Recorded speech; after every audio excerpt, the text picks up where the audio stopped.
comenzamos un nuevo programa de perspectivas. En este nuevo sábado del mes de abril, ya comenzamos abril en el día 4 de 2020 y vamos a hacer un programa especial. Estamos en cuarentena, debemos respetar esta situación que está viviendo la humanidad, nosotros en la Argentina por supuesto. Bueno, hecha la presentación del programa, en el primero y en el segundo bloque vamos a traerle una nota que realizáramos con el padre Mamerto Menapaz. Estuvimos en el monasterio benedictino. Esto es una nota de hace unos años atrás, pero tiene total vigencia. Por lo tanto, por eso la presentamos en la mesa de perspectiva. Habla el padre Mamerto sobre su vida, su biografía, y en el segundo bloque va a hablarnos un poco sobre la moral, los principios y las costumbres de la Iglesia. Y por último, una reflexión relacionada con este tiempo que estamos viviendo, el tiempo de Cuaresma, el tiempo de Semana Santa. Esto es lo que ocurre entonces en los dos primeros bloques de perspectiva que ya ponemos en imágenes.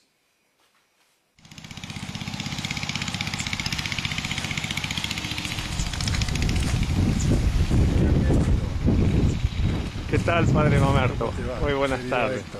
Bueno, muy bien. Contento de estar acá en el monasterio por nuestro programa de perspectivas en imágenes, frente a la capilla de la Virgen Negra. Y la bandera flameando con viento norte. Así es. Vamos para adentro si querés, donde hay menos ruido. Sí, cómo no. Hay un lugar que para nosotros y para muchísima gente del 9 de julio también ha tenido un significado muy particular. Es este lugar acá donde han sido bautizados muchísimos niños, muchos de ellos ya ahora abuelos, padres, muchos de ellos se han casado acá en este lugar. Acá hemos hecho nuestra profesión monástica, hemos sido ordenados sacerdotes por Monseñor Herrera, por Monseñor Corrachino, por Monseñor Gilligan, después también por nuestro actual obispo que hizo su profesión acá como monje en este lugar. O sea, de este lugar, no solo eso, sino que de acá también han partido los monjes cuando lo hemos velado en su último viaje, en estos últimos 60 años. Así que es un lugar cargado de vida. Acá inician su vida cristiana muchísimos chicos, y de acá también parten los ancianos. Y después los principales momentos de nuestra vida monástica se realizan en este lugar. A la tarde generalmente es un lugar bastante silencioso, la capilla es más bien, yo diría, tiene una luminosidad difusa por las ventanas altas que tiene, y la cruz que ha sido clásica para nosotros. Vení, acércate un poquito. Esta cruz grande, muy serena, creo, no estoy seguro, pero si no me equivoco demasiado, es obra de un escultor que se llama Moroder, que es bastante célebre, trabaja en madera. Es una cruz, yo diría, serena, pero es una cruz que ha presidido nuestra vida religiosa y todos nuestros momentos litúrgicos, especialmente desde hace 62 años que los monjes están en este lugar. Ahora pasamos ya más hacia adentro, hacia algunas cosas más concretas.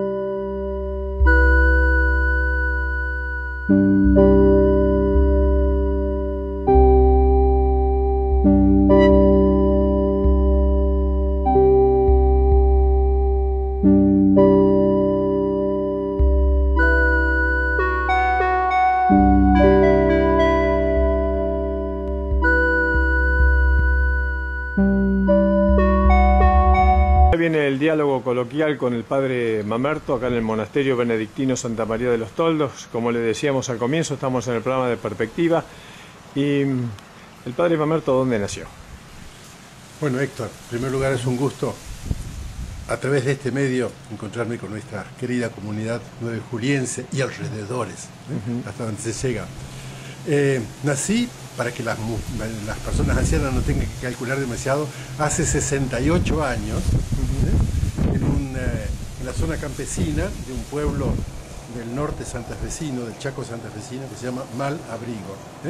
En aquel tiempo un pueblito chico, era una ciudad muy linda, ya declarada ciudad, típica ciudad de inmigrantes, cada casa con su jardincito, ya no existe más rancho como en mi tiempo, y realmente es una ciudad muy prolijita. Cada vez que voy me encanta sobre todo ver las avenidas con los lapachos florecidos, con los jacarandaos, con los palos borrachos. Es decir, dice que si tu pueblo es chico, agrandalo con tu canto, y me gusta agrandar a mi pueblo. ¿Cuántos hermanos? Bueno, yo sé que ustedes también son unos cuantos, nosotros éramos 13. Me preguntan, ¿todos vivos? Digo, no, los demás trabajan. No, uno murió de chiquito, otro murió de un accidente siendo ya casado con 2 chicos, y un tercero murió hace unos años de un cáncer, así que quedamos 10 vivientes. Pero te puedo contar una cosa que es linda, ya que preguntás esto. El 2 de febrero, pasado, hace un mes y algo, yo celebré, menos un mes, un mes y algo, yo celebré 50 años de monje, de mi profesión monástica, no de sacerdote, sino de monje. Y por primera vez, desde hace 57 años que yo estoy acá en el monasterio, vinieron todos mis hermanos a visitarme en un colectivito. Así que bueno, 2 de ellos no pudieron venir, 2 hermanas no pudieron venir, pero vinieron sus sobrinas. Así que éramos 16 en total, mis hermanos, más sus esposas o sus viudos. Que fue una cosa muy linda porque fue volver a encontrarnos un poco los hermanos. Qué sorpresa, ¿no? Sí, bueno, ya lo habíamos preparado con cosas, pero además, al día siguiente de la ceremonia, fuimos a Luján, de todos, terminamos en una parrilla, como corresponde a buenos argentinos, y a la vuelta paramos el 9 de julio a visitar la laguna, y recorrer un poco la ciudad, parar un ratito en la catedral, para ir a rezar, y después seguimos. Así que querían conocerte el 9 de julio, y al volver de Luján pasamos por el 9 de julio y pudimos conocer la ciudad con todos mis hermanos. Bueno, qué alegría. ¿Cuándo nació la vocación al sacerdocio? ¿Sabes que es una pregunta que me la han hecho muchas veces, la he pensado? Vos sabés que yo creo que la vocación, en mi caso al menos, la vocación no se elige, se tiene. Se puede descubrir o no descubrir. Se puede descubierta aceptar o no aceptar. Y aceptada se puede vivir bien o mal. Yo diría que desde que recuerdo, siempre pensé que mi ideal era ser sacerdote o folclorista. Sacerdote para ir a trabajar con los indios, o folclorista para ir a la ciudad a contar cuentos o cantar o cosas por el estilo. Después Dios, desde muy chico, me trajo de monje, en realidad para hacer los estudios más bien. Terminados los estudios, hago una opción con 2 o 3 amigos, monjes más, por el monasterio, y aquí estoy. Ya van para 50 años y sigo, y si me preguntaras si lo volvería a hacer, te diría que no dudaría un momento. Creo que sin duda, quizás lo haría con mejor conocimiento, sabría qué es lo que encerraba el paquete, pero lo volvería a hacer con todo cariño. ¿Por qué en este monasterio que es de San Benito? Bueno, por las reglas monásticas, claro, de San Benito. En realidad San Benito fue un hombre allá del siglo VI que no inventó la vida monástica. Él simplemente se le reunieron otras personas, con esos formó un grupo de monjes, y para esos estableció una regla, un reglamento muy equilibrado, muy razonable, dentro de otros reglamentos que existían que eran mucho más severos o de otro tipo. Y al final ese reglamento, que nosotros llamamos la regla de San Benito, un documento de unas 60 y algo, 72 capítulos cortitos, fue el que quedó y el que en realidad organizó la vida monástica en Europa. Y entonces después en el siglo XII San Bernardo con un grupo va a ser una fracción dentro de ese grupo, y hace 2 siglos atrás ese grupo se va a volver a fraccionar. Entonces los 3 grandes grupos monásticos del occidente tienen origen San Benito, son los benedictinos, los cistercienses y los trapenses, que por ejemplo estos que están ahora en azul. Así que nos llamamos benedictinos en realidad porque seguimos el reglamento, o regla llamarla, que puso San Benito. Pero nuestro monasterio concreto está dedicado a la Virgen, no a San Benito, a la Virgen María. Por eso se llama Monasterio de Santa María de los Toros. Bueno, ¿cuántos años acá en el monasterio? Ya te digo, yo llegué a través del Tejar un 22 de septiembre del año 1952. Tenía yo en ese entonces 12 años, estaba terminando mi 4º grado. Y aquí me encontré con muchos chicos de la zona, que tenían su internado acá en el monasterio. Ya había una especie de escuela agrícola, todavía todos andaban de bombacha, de alpargata, me acuerdo, los Casey, los García, bueno, habría que recordar a muchos otros, los Vázquez, Tambasia y tantos otros. Bueno, nombrar a algunos sería no nombrar a otros, pero yo en realidad vivía con un grupito muy chico que se llamaban los Oblatos. Había un de Lucis, que era de acá de Fausón, José Andrés de Lucy. Después había 2 chicos que eran de Colonia Seré, allá cerca de América. Y después había uno que también era del Tejar, y se llamaba Seraza, Ángel Seraza. Así que ese formamos el grupito inicial. Después se unieron algunos de Buenos Aires, después algunos del vecindario. Y de eso fuimos quedando algunos, entre ellos quedamos el padre Bartolomé y yo de ese grupo inicial. Pero después se fueron uniendo otros desde otras procedencias que ya no siguieron tanto, no entraron tanto de chicos, sino ya se echan por ejemplo, el obispo, Monseñor Martín de Elizalde, entró, creo, con primer año de filosofía o una cosa por el estilo, terminaba su secundaria y entró al monasterio. Un año, cuando yo hice la profesión, él entraba en el noviciado, así que nos fuimos acompañando con un año de diferencia, y hizo su profesión y después fue nombrado prior de una comunidad de Buenos Aires y ahí fue ordenado sacerdote, bueno, siguió pero digamos, forma parte de esta comunidad también. El monasterio en un momento dado tuvo un colegio primario que actualmente... Sí. Yo diría, más que colegio, fue en realidad una cláusula que la fundadora, al entregarnos las 700 hectáreas y ayudar un poco al edificio, exigió que se hiciera un internado en realidad, más que escuela primaria, porque eran en realidad para los 3 últimos grados de la primaria rural, es decir, 4º, 5º y 6º grado en aquel entonces. Entonces se reunían unos 30 chicos, que hacían, llegaban acá para marzo, se iban por una semana o 2 para julio, volvían y se quedaban acá, y los domingos uno veía acercarse los sulquis, las volantas, algún autito viejo por ahí, que le sonaba todo menos la bocina, eso era el internado, que a la vez ese internado tenía los grados de 4º, 5º y 6º grado, pero en realidad tenía más función el internado que el colegio en sí, que la escuela misma. La escuela era, durante el internado se hacía la escuela, pero el internado tenía la función de hacerles participar de la vida religiosa, hacerles participar de un trabajo, yo diría, en la chacra, el hermano Ambrosio en la quinta, el hermano Javier en el viñedo, otros hermanos en la carpintería, en las abejas, en la limpieza de la casa, o sea, en el deporte. Las clases en realidad llevaban apenas 4 horas por día, de las 24 horas que estaban los chicos acá. Vos te acordás bien porque lo viviste junto con tu hermano Carlos y con el médico, con Jorge, de tu familia. Sí, sí.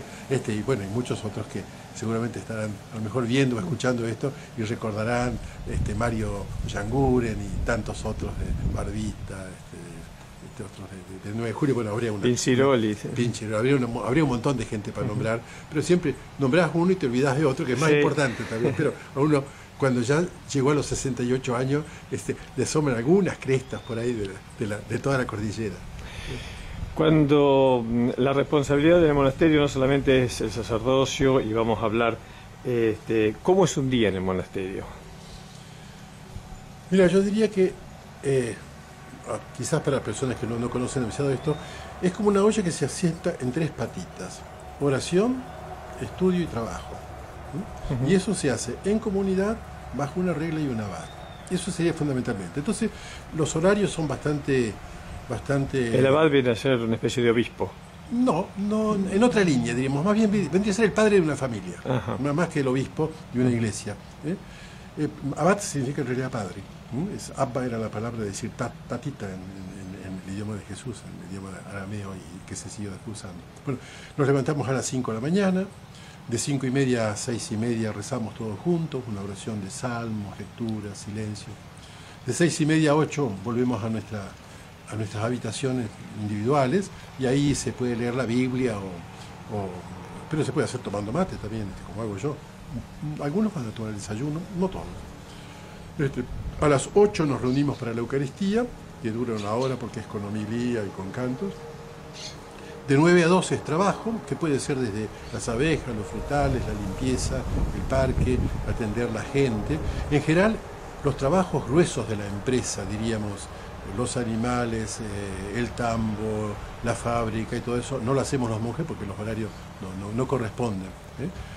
Para eso hay gente que trabaja con nosotros, que no son digamos, peones nuestros, son empleados de la empresa.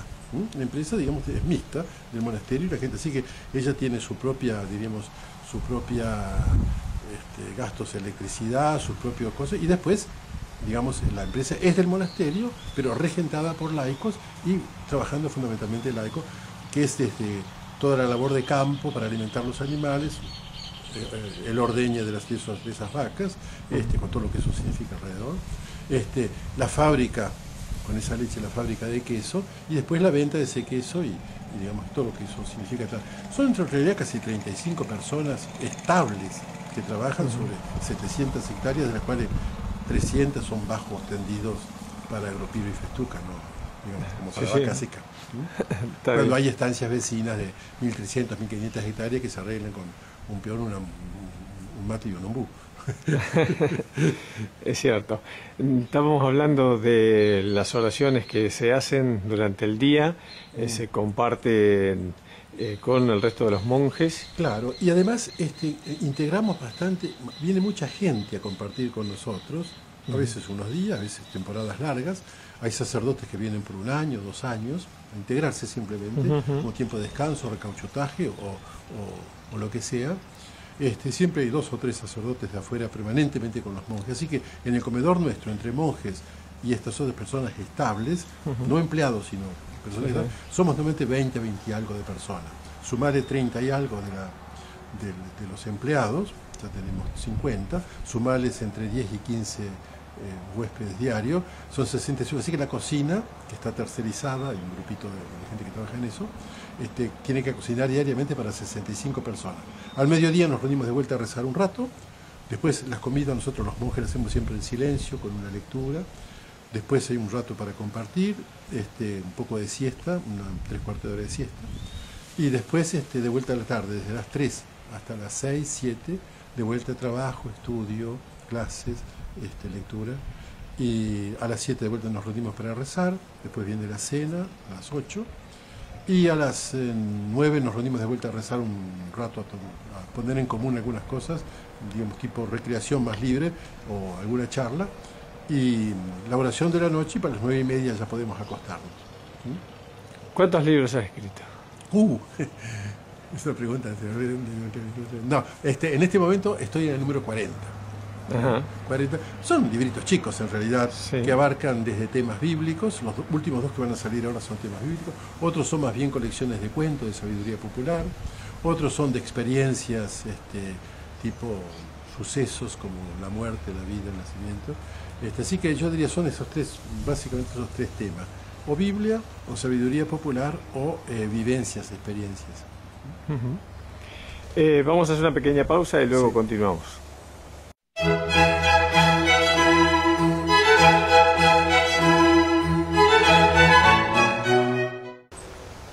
Padre Mamerto, en el mundo que vivimos, ¿la Iglesia se debe actualizar o la gente debe volver a la Iglesia, ya que su doctrina de 2000 años no se ha modificado? Porque, bueno, por un lado están los 10 mandamientos y por otro la síntesis que hizo Jesús con amar a Dios sobre todas las cosas y al prójimo como a ti mismo. Es una pregunta buena. Yo no quisiera entrar en cosas demasiado complicadas, sino charlando así con ustedes, con la gente normal, diríamos. Sí. Yo pienso que la Iglesia, como una institución grande, con mucha tradición, es como un barco. Un barco no es fácil darlo vuelta o cambiarle la dirección, pero tiene trayectos largos, puede cruzar todo el océano. Una bicicleta vos la podés mover, adaptarla a una carretilla. Entonces, la Iglesia generalmente es de movimientos lentos. Cuenta el día por minutos y la historia por siglos. Entonces, en cierto sentido, es una institución pesada, es una institución que no hace los cambios demasiado bruscos ni violentos. Pero creo que la pregunta tuya es más profunda y me parece importante. Yo creo que habría que dividir las cosas como en 3 etapas. los valores, los principios y las costumbres. Los valores tienen que permanecer, los valores no pueden cambiar, los valores permanecen, son los mismos. Los principios son la manera de formular esos valores, y ahí la Iglesia tiene que, evidentemente, permanentemente estar reformulando, para que la gente entienda el lenguaje. O sea, si yo a un joven hoy, un chico, un adolescente, le digo, honra a tu padre y a tu madre, el tipo me mira y dice, ¿qué? ¿Lo qué? ¿Tengo que tratarlo de usted como hacíamos antes? ¿Tengo que sacarme el sombrero? ¿Tengo que decirle a la hora que voy a venir, a la hora que me voy a ir, dónde voy a estar? ¿Tengo que salir a los 25 años con ellos de vacaciones? Bueno, lo más probable es que no me va a entender si se lo formulo así. En cambio, si a un vago yo lo agarro y le digo, mira, tenés razón, tu viejo no se puede sentar en tu asiento y agarrar el manubrio de tu vida y manejar él. Pero tiene derecho a sentarse en el asiento al lado y mirar juntos el mapa, porque él el camino ya lo hizo. A lo mejor, si le reformulo el mismo principio de otra manera, me lo va a entender. Entonces, creo que la Iglesia permanentemente tiene que reformular una serie de principios. Y después están las costumbres. Las costumbres permanentemente están en cambio. Permanentemente están en cambio, y entonces no es que la moral tenga que adaptarse a las circunstancias, pero hay que mirar mucho las circunstancias. Si yo agarro una ametralladora y le tiro a un tipo, es muy distinto que si estoy en las Malvinas y estoy frente a un ataque y tengo que tirar. O sea, las dos cosas hago exactamente lo mismo. Aprieto un gatillo y tiro y disparo, ¿me entendés? Pero en un caso disparo contra un enemigo que ataca y yo estoy defendiendo una posición, y otra cosa es si yo le tiro un tiro a un tipo, ¿entendés? Entonces, las circunstancias hacen no que cambien los valores, pero sí tengo que volver a preguntarme cómo vivo este valor en estas circunstancias. Y ahí creo que sí, pero vuelvo a decir, si vamos a esperar que la Iglesia adapte toda su moral, su doctrina moral, o sus principios, o su cosa, a cada momento, a cada circunstancia, eso no es posible, porque es una institución, yo diría, con historia, muy grande. Es decir, una persona, puede ser que un cura, en su parroquia, llegue a una parroquia nueva, cambie muchas cosas. Está bien, puede ser, pero la Iglesia no es el cura ese. Entonces, y después está también, yo creo que la Iglesia es católica, es decir, es universal. Entonces, no hay que confundirla con este obispo, con este cura o con esta cosa. La Iglesia somos todos, la formamos tanto vos como yo, como el obispo. Y ahí es probable que cada uno tenga que preguntarse muy en serio cómo estoy viviendo yo los valores del Evangelio dentro de la Iglesia a la que yo pertenezco. Y ahí, evidentemente, los curas y los obispos, que son los que dirigen un poco el personal de tierra, diríamos, de Tata Dios, tienen que hacer el esfuerzo mayor por estar permanentemente preguntándose si formulamos realmente. Por ejemplo, te digo una cosa concreta para que veas. En estos días salió un documento muy interesante de una persona que es el secretario, creo, de una especie como de ministerio dentro de la Iglesia que se ocupa de los obispos. Y ahí este hombre, en este escrito, dice que los sermones no deberían pasar de 8 minutos, actualmente. ¿Te acordás que había sermones de media hora, una hora, y la gente se lo aguantaba? Pero actualmente la gente no está capacitada para aguantar más de 8 minutos un sermón. Se dice que hasta los 8 minutos mueve el corazón, después mueve la cola. Porque la gente empieza a cambiar de lugar. Bueno, y además el obispo el cardenal llega a decir que el cura tendría que tener una guía en el sermón, pero no un guión. La guía significa saber qué va a decir, y después adaptarse a la gente que tiene adelante. Y además llega a decir una cosa interesante, que tendría que predicar con un evangelio en la mano y con el diario en la otra. Es decir, no divagar. Tendría que basarse en la realidad y basarse en la palabra de Dios. Fíjate, un cardenal que hable así, ¿vos te imaginarías hace 50, 60 años que alguien hablara un escándalo? Bueno, no, quizás, eso no es que cambie, sino se está adaptándose, los mismos valores, cambian los principios, pero las costumbres han cambiado totalmente. Entonces, yo diría, evidentemente, en el terreno de las costumbres, la Iglesia permanentemente tiene que evangelizar las costumbres. Las costumbres las hacemos los hombres. Entonces, no se trata, yo diría, de evangelizar una cultura ni de culturizar el evangelio, sino hay que transmitir el evangelio a la gente que está viviendo esta cultura cibernética, por ejemplo, hoy día. Antes, probablemente cuando vos y yo éramos chicos, si mamá y papá no quería que llegara a casa una revista pornográfica, bastaba con prohibirle, punto. Y no llegaba, por lo menos a mí no me la mostraban. Hoy día, los chicos aprietan un botoncito en cualquier lugar y van a ver lo que se les cante y se les da la gana. Hoy día se dice que los bichos que carecen de esqueleto necesitan caparazón. Y hoy día un chico no le alcanza con el caparazón, necesita el esqueleto. Y tardan bastantes años en hacer esqueleto por dentro. Hoy hasta tanto, fíjate que hay una broma que se dice que Jesús era irlandés. ¿Sabes por qué? 33 años soltero y vivía con la madre. Que hoy es la historia de tanta gente. ¿no? Tanta gente, sí. Bueno, esto de que se ha estirado tanto la adolescencia hasta los 29 años, que empieza la adultez a los 30, es una... Sí. Y al revés que los curas, viste que los curas tenemos 3 edades: la juventud, la madurez y qué bien se te ve. No, pero vos sabés que es gracioso, esto lo puedo contar como una anécdota. Yo siempre decía medio en broma que cuando uno es cura joven te regalan libros de dogmáticas y libros pesados, de esos que uno no los compraría porque son muy caros y segundo no los lee porque son muy difíciles, pero los tiene, queda bien en esos libros. Cuando sos cura intermedio ya más o menos te regalan un pullover, una chomba, una camisa, y cuando sos cura ya más viejito te regalan bebidas. Uno te imaginas la cantidad de gente que me trajo bebida ahora por los 50 años, o sea que ya me están viendo evidentemente más pa'l chau que pa'l hola. Bueno, Padre Mamerto, estamos en un tiempo de Pascua, que es un tiempo más que importante para la Iglesia. Creo que los dos tiempos más importantes son el del nacimiento, la Navidad, y el de la Semana Santa, la muerte y resurrección de Jesús. En realidad es el misterio central, y generalmente por eso este misterio de la pasión, muerte y resurrección del Señor el viento le va a hacer un poco de barullo adentro de la cosa, pero no importa. Es Mandinga que no quiere que hablemos de esto. Es el misterio central de la fe cristiana, es la pasión, muerte y resurrección del Señor. Y nosotros lo preparamos como cristianos con un tiempo de cuaresma, con un tiempo que son 40 días antes. La primera parte quizás más bien como ascética, es decir, tratar de despojarse un poco del hombre viejo, purificarnos un poco de nuestras cosas. Y después, la segunda parte, que es la que estamos entrando ya con este cuarto domingo de cuaresma, unirnos más al Señor para unirnos a su pasión, muerte y resurrección. Porque en realidad la obra la hace Él, pero el provecho lo sacamos nosotros. Entonces, el tiempo de Pascua, como decías, es el tiempo central. Y para muchísima gente que yo veo, a lo mejor los 3 momentos fuertes de su vida espiritual en que se acercan al monasterio, por ejemplo, suelen ser la Navidad, la noche de Navidad, este triduo santo, pasión, muerte y resurrección del Señor, y la peregrinación, que es la llegada a la Virgen. Yo creo que son 3 momentos en los que uno ve que personas que normalmente no expresan comunitariamente demasiado su fe, en esos momentos las viven más intensamente.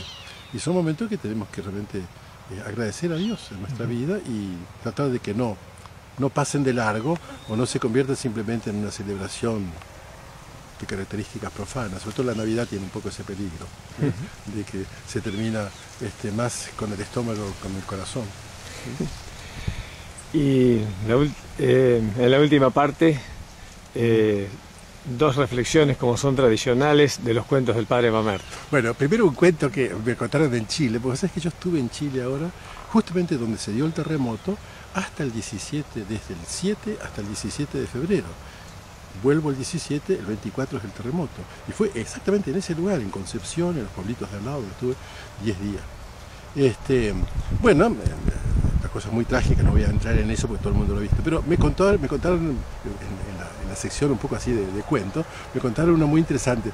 El chileno tiene una manera de hablar que, como estuve 4 años estudiando allá en Chile, cuando vuelvo me resulta muy simpática. Entonces tiene una tendencia a que todo lo que termina en ado, ada, lo alargan. Entonces, qué sé yo, por ejemplo, decir, en las domas hay un lugar que se llama La Tajada, es la Tajada, simplemente La Tajada. O Japón, significa ya pues, Japón, Paná, significa Paraná. Entonces había un tipo que tenía una boca muy grande, pero grande en serio. Y además tenía complejo de tener una boca grande, che. Y tenía que sacarse un documento. Y viste, la foto para el documento es muy embromada, porque si salís mal, tenés que mostrársela a todo el mundo. Te la piden acá, te miran, se ríen y te la entregan, no te dicen nada, pero con eso ya te fusilan. Entonces, la foto del documento es de las cosas delicadas. Y este tipo tenía que sacarse una foto para el documento y estaba realmente acomplejado de la boca grande que tenía. Y entonces, un amigo le dice, pero eso es muy sencillo. Cuando vos te van a sacar una foto, vos decís, dulce, dulce. ¿Y cómo me voy a acordar? Y pues imagínate, no tenés en tu casa un tarro de dulce. Sí, bueno, imagínate el tarro de dulce. ¿Qué dulce te gusta? El naranja. Bueno, el naranja. Entonces, pues, pensando en tal, y cuando te van a sacar la foto vas a decir dulce, dulce. Entonces va y se pone nervioso. Y se acuerda del tarro y dice, ¡dármela! Le salió la foto. Bueno, tanto que en el documento después decía, ojo grande, nariz prominente, boca sigue al dorso. Te me doy cuenta.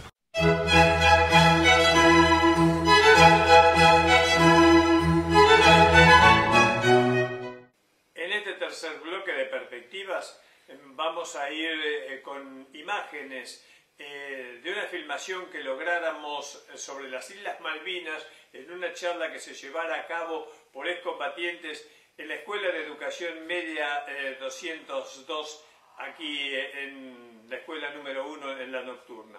En aquella oportunidad, uno de los profesores con un grupo de alumnos entrevistaron y llevaron adelante este material con excombatientes. Bueno, nosotros estuvimos allí, en aquella oportunidad yo también todavía era profesor de la escuela, y con Micaela María Peteta fuimos a filmar. Filmamos en un salón donde una de las chicas hizo la presentación de los excombatientes y por otro lado cada uno de ellos puso su punto de vista de la realidad que vivió, de lo que pasó y en algunos casos de las complicaciones que tuvieron y de lo dolorosa que fue la experiencia. No solamente para ellos, que son excombatientes y quedaron vivos, sino que algunos de sus compañeros se perdieron para siempre en el Atlántico Sur.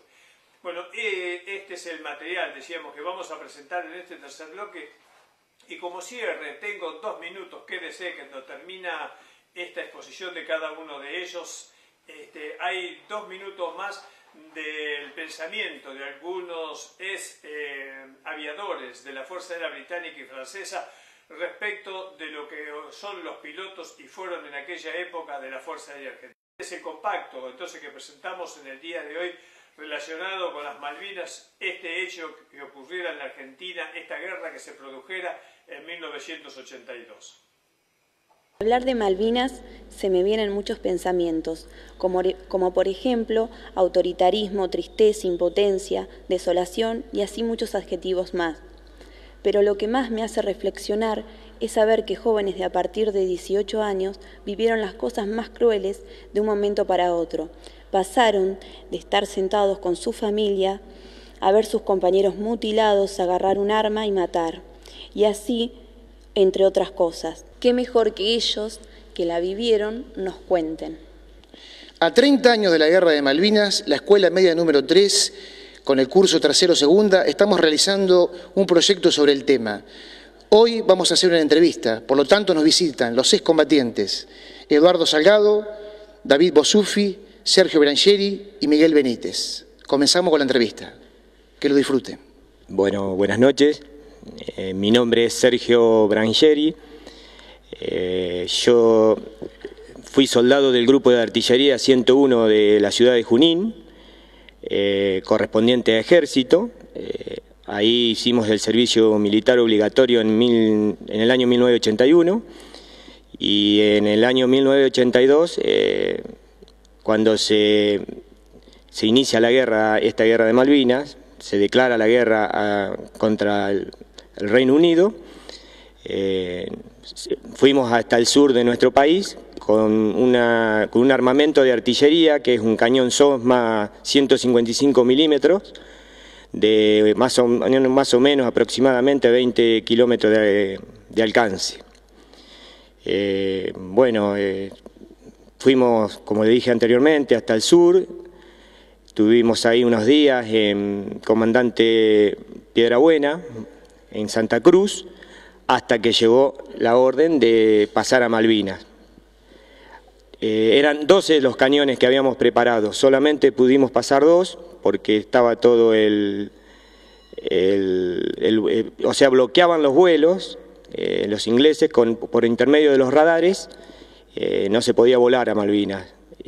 Pasamos dos cañones, en el cual en uno de ellos nos tocó con Miguel Benítez, que tengo aquí a mi lado, de Duinac, y yo de La Niña, de la localidad de La Niña, con el cañón el 13 de mayo de 1982.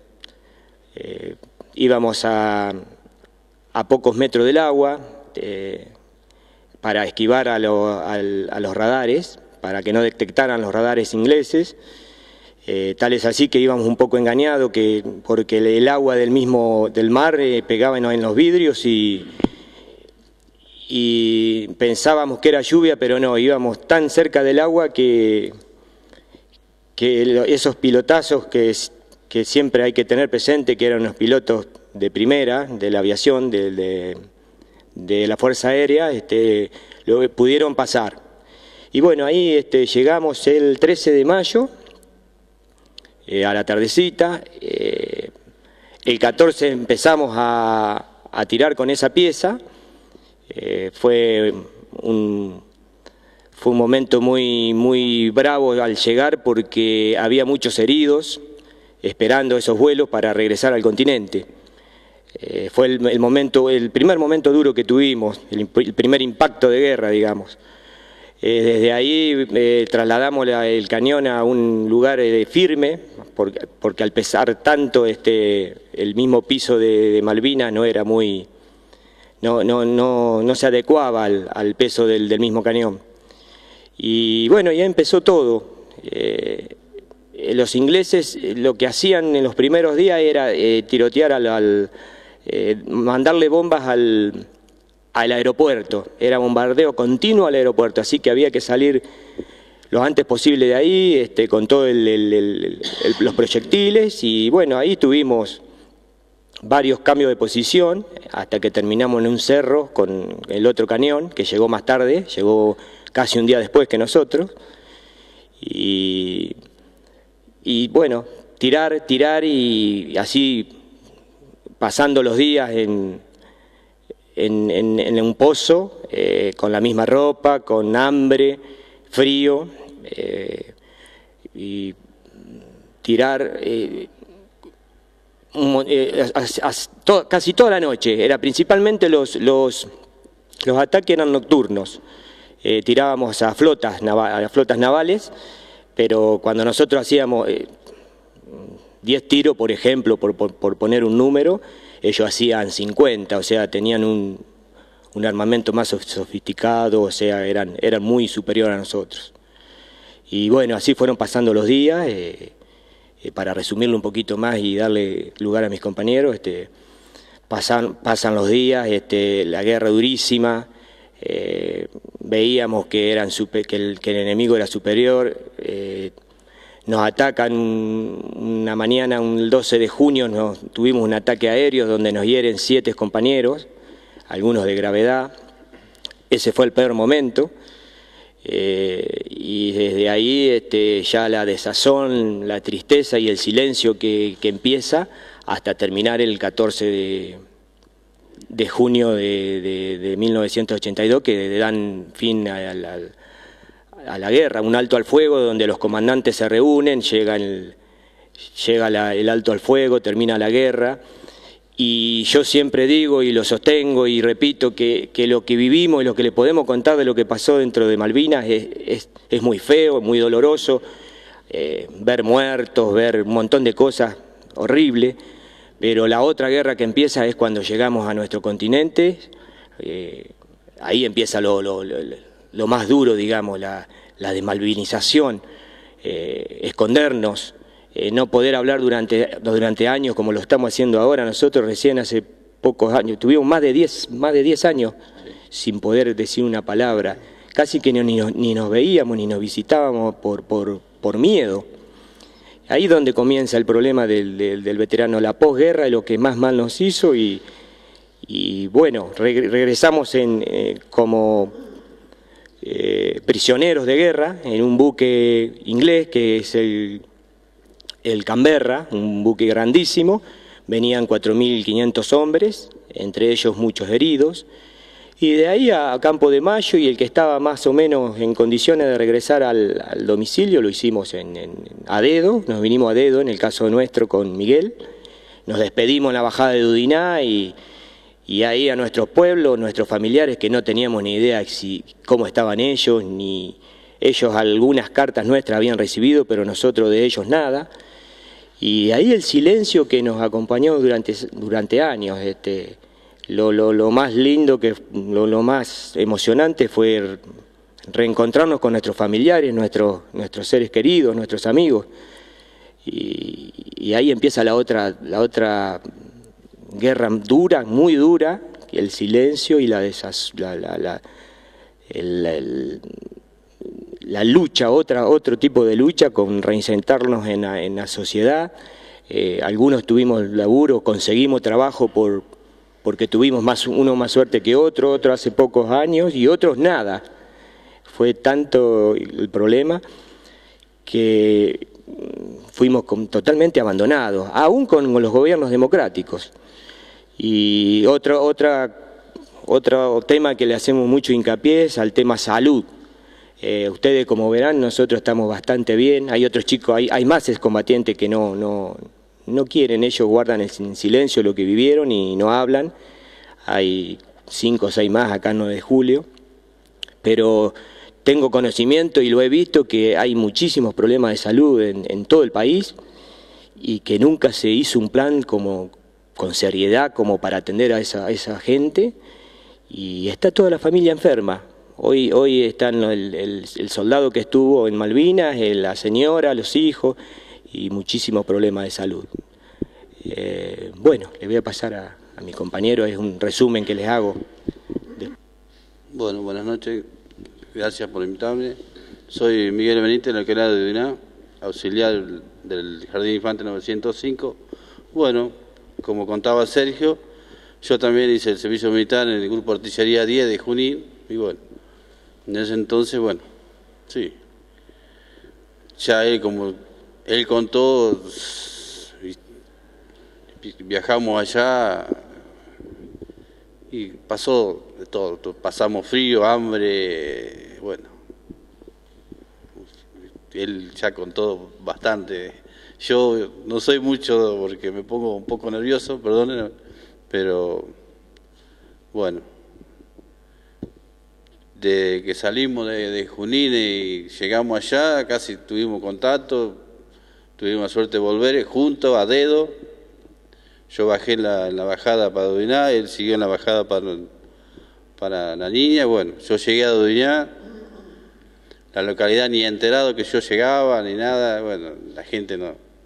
Pero como yo no podíamos hablar, bueno, yo estaba bloqueado, no.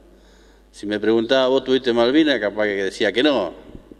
Entonces, la gente, bueno, se cansó y se olvidaron en el tiempo, pasaron más de 10 años, bueno, lo mío pasó más de, qué sé yo, de 10 años porque, bueno, hace 10 años que estoy trabajando como portero y bueno, ahí recién, bueno, al conseguir un trabajo, bueno, pero, bueno, ahí estoy. Bueno, buenas noches. Primero agradecer a los chicos y a los profesores por esta invitación. Yo en el año 82 vivía en la localidad de La Niña y prestaba servicio militar en Puerto Belgrano, el destructor Piedra Buena. Nosotros zarpamos, no me acuerdo bien la fecha, pero a mediados de marzo, con el portaaviones para llegar el día 2 de abril a tomar Malvinas. Como no se veía, los aviones no podían despegar, se vuelve el portaaviones. Después transcurre que estábamos ahí esperando que llegara el crucero Belgrano. Cuando llega el crucero Belgrano, ese día se iba a atacar, la flota naval iba a atacar las islas.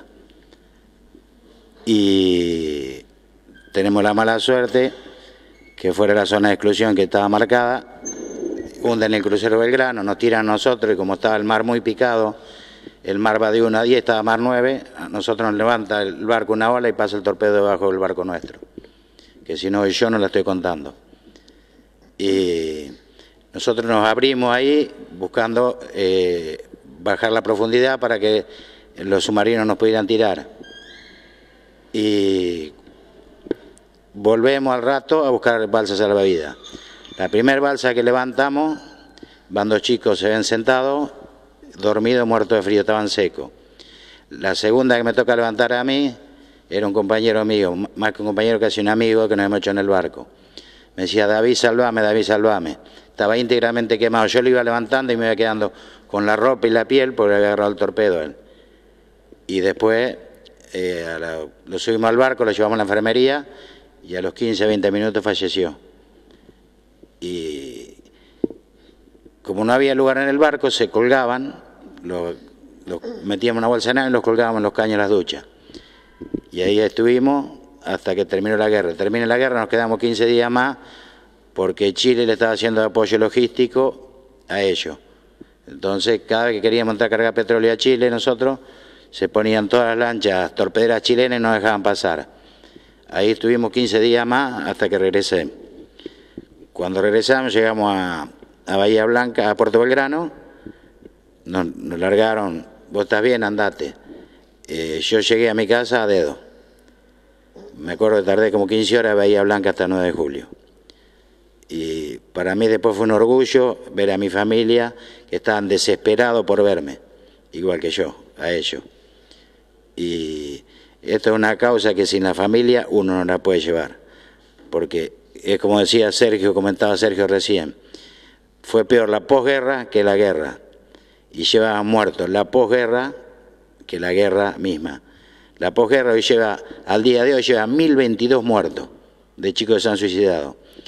Hace 20 días atrás se suicidó un compañero mío, un chico de Santa Fe, se suicidó por problemas también de la guerra, pues no tenemos atención psicológica, no tenemos ninguna atención de salud de ningún gobierno, de nadie. Bueno, buenas noches.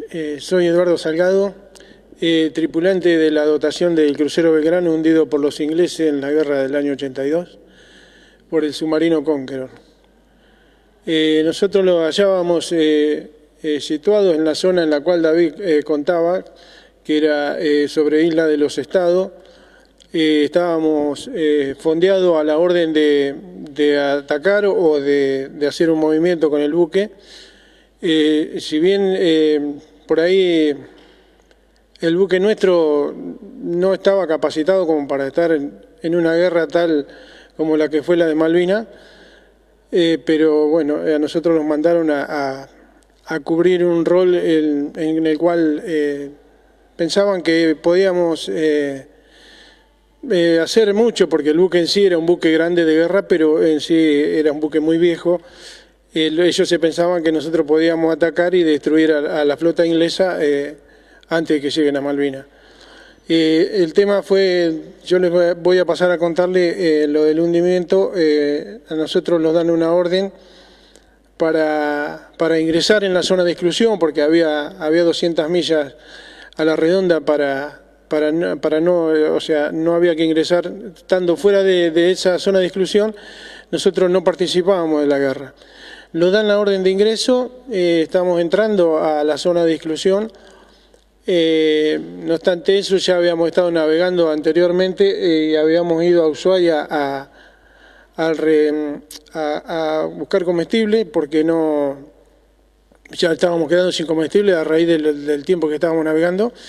Cuando nos dan la orden de ingreso, a que volvemos a la zona y nos dan la orden de ingreso, llegando a ya estar dentro de la zona de exclusión, nos dan una contraorden que teníamos que salir de la zona de exclusión.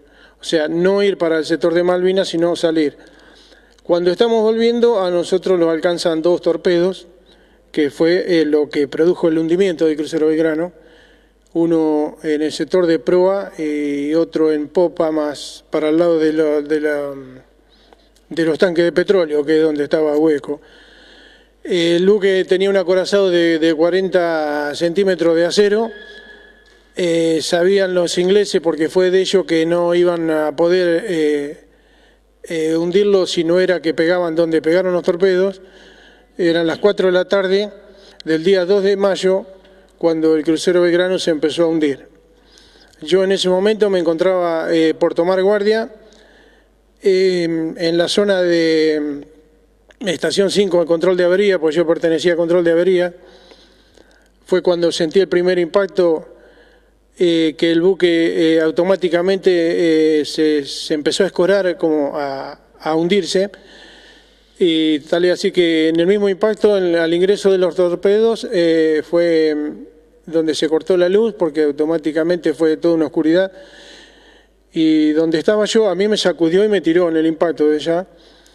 Donde estaba yo, a unos 5 metros aproximadamente, había un comedor donde estaban mis compañeros, tomando la merienda, a esa hora, la hora del mate cocido. Para la desgracia que a ellos les tocó que en el lugar donde estaban ellos se hizo una bola de fuego, se hundió el piso, y cuando me enderezo, que veo lo que está sucediendo, trato de buscar salida a cubierta principal, ya que me encontraba 3 cubiertas más abajo de la cubierta principal. Y dado a que yo hacía 10 meses que estaba, porque a mí me dieron destino al crucero Belgrano y estaba cumpliendo con el servicio militar, conocía varias salidas del buque, y dado a que pertenecía al control de averías, tenía opción a poder transitar por todo el buque, y entonces por eso mismo tenía mucho conocimiento de entradas y salidas del buque, cosa que los chicos que hacía 15 días que habían ingresado en la clase 63 a hacer el servicio militar no tenían conocimiento sino de una sola entrada y salida del buque. Entonces eso fue lo que me ayudó a ir en la oscuridad, tratando de salir a cubierta principal, llevándome por delante a mis compañeros. Así como les estoy comentando, llegué a cubierta principal. Cuando llego a cubierta principal veo que es un caos tremendo en la cubierta, porque compañeros que corrían para un lado, para otro. Nosotros, perteneciendo a control de avería, intentamos poner las bombas de achique, se le llamaban, que eran las bombas que servían para sacar el agua. Tal es así que en ese momento no funcionó ninguna de las bombas, y dado a que era gran cantidad de agua que entraba al buque, tampoco iba a ser posible sacarla con las bombas que teníamos. Entonces, en un momento dado, el comandante, como todo comandante, no tenía idea de hacer abandonar el buque, porque él quería reflotarlo al buque y mantenerlo a flote.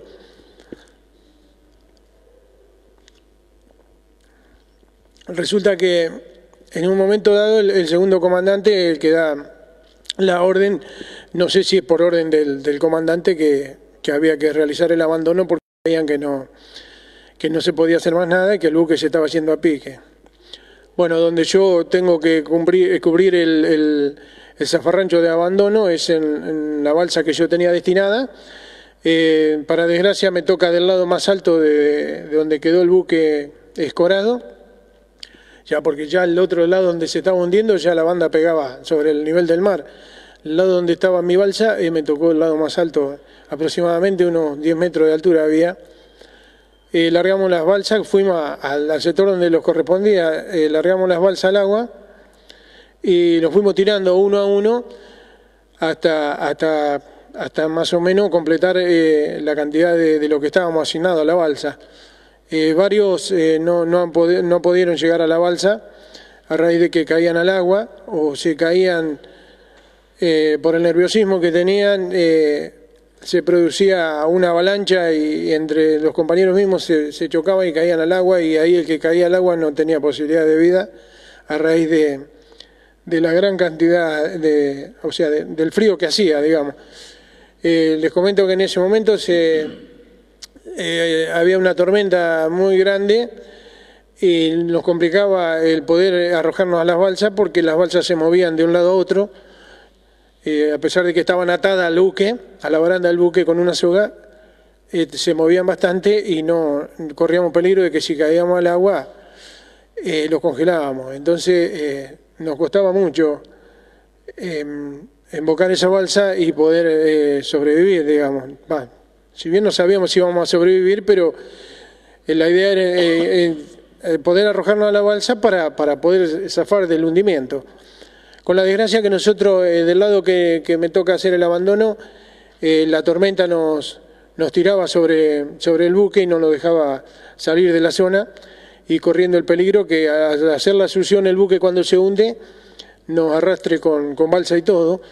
Entonces fuimos remando con un remo muy chiquito del tamaño de una paleta de ping-pong, en el cual está en la balsa, que está equipado con eso, para ver si podíamos salir de la zona del buque, y nos fuimos de una punta a la otra del buque, y con la suerte que en la punta donde llegamos una ola nos levanta y nos saca del lado del buque y nos saca de la zona del embudo que iba a producir el buque, la succión que produce cuando se hunde.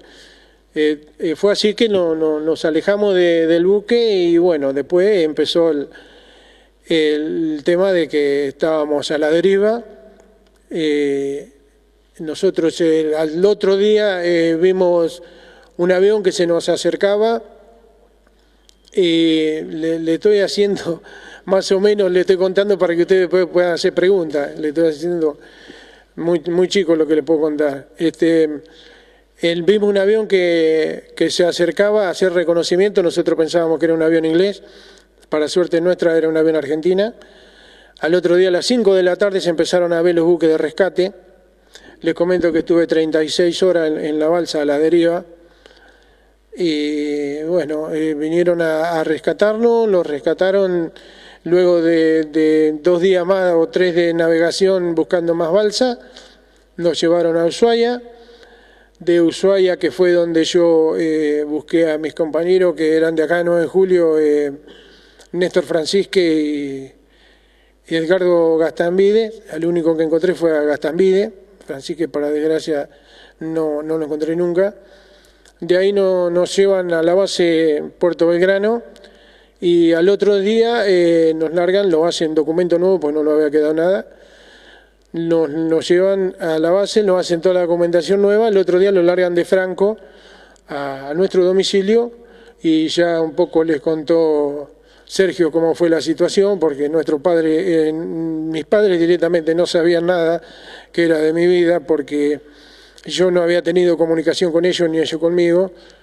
Y bueno, al regresar a mi casa fue algo muy lindo para mis padres, al saber que yo estaba con vida, y a su vez lindo para mí al volver a verlos,